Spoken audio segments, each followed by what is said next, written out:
Evicting a tenant can seem like a complicated process, but in this video, we'll quickly explain the eviction laws in Iowa and outline some simple steps that landlords can take to initiate an eviction. First, what is an eviction? Eviction is the process of legally removing a tenant. It's illegal for a landlord to change locks on a property or physically remove a tenant from that property.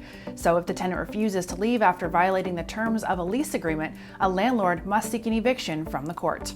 This is different from the simple termination of a lease. A landlord can opt not to renew a lease after the specified term has ended. There is no need to involve a court in this process.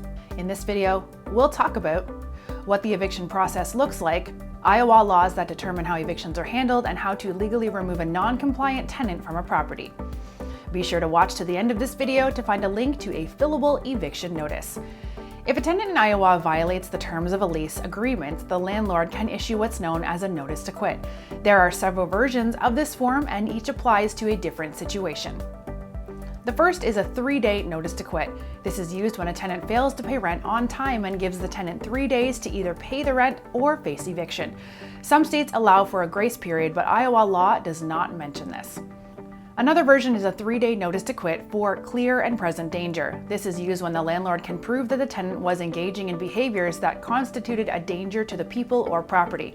This notice orders a tenant to move out within 3 days or face eviction proceedings in court. The 7-day notice to quit for non-compliance is used when the tenant has breached the lease in some other way.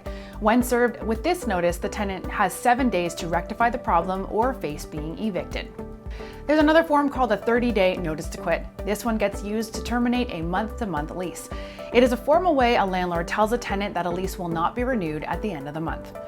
The landlord should provide one of these notices to the tenant, either by service of process, getting it signed by an adult at the residence, or by posting and mailing it via certified mail. If the tenant does not respond appropriately or as directed by the notice to quit, the landlord is authorized to begin the eviction process. In Iowa, this happens in small claims court and is known as a forcible entry and detainer action. In Iowa, the court system requires that small claims be filed electronically, so this can be done via the court's website or our website. The forcible entry and detainer form should be filed electronically. Once this form has been filed, it should also be served on the tenant either by service of process, having it signed by an adult at the residence, or by posting and mailing it by certified mail.